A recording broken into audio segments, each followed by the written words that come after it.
Sa pagpapaigting kontra kriminalidad at ilegal na droga ng pambansang pulisya, arestado ang isang lalaki matapos ang matagumpay na buy-bust operation sa Arayat, Pampanga. Aabot sa mahigit 1 milyong piso na halaga ng ilegal na droga at baril ang nasabat sa naturang operasyon. Suspect, arestado, Patrolwoman Jile Peña, ibalita mo.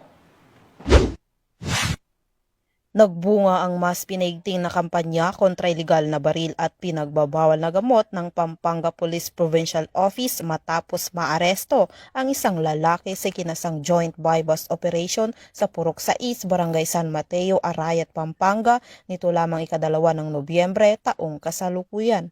Kinilala ni Police Colonel Eugene M. Marcelo, Provincial Director ng Pampanga PPO, ang suspect na si alias Jomac, 37 anyos, may asawa at residente ng nasabing barangay.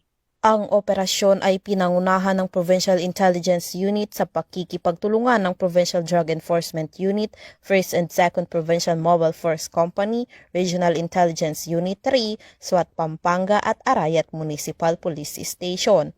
Nadakip ang suspect matapos bentahan ng isang operatiba na nagpanggap na buyer ng isang baril na walang kaukulang dokumento. Nasamsam mula sa suspect ang isang US carbine caliber .30 rifle, isang magazine na may 14 na live ammunition, 4 na sachet ng hinihinalang shabu na tumitimbang ng tinatayang 162 grams na nagkakahalaga ng humigit kumulang 1,101,600 pesos, isang genuine 1,000 peso bill at budol money, sling bag at isang Honda Click motorcycle na walang plaka. Agad na dinala ang suspect at ang mga ebidensya sa Pampanga PIU para sa dokumentasyon at tamang disposisyon. Mahaharap ang suspect sa mga kasong paglabag sa RA 10591 o ang Comprehensive Firearms and Ammunition Regulation Act at RA 9165 o ang Comprehensive Dangerous Drugs Act of 2002.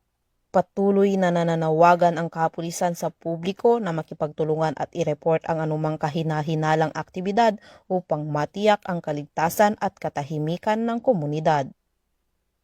Mula dito sa Police Regional Office 3, ako ang inyong PNN Correspondent, Patrolwoman Jilly Advincula Peña, alagad ng batas, tagataguyod ng Balitang Pulis.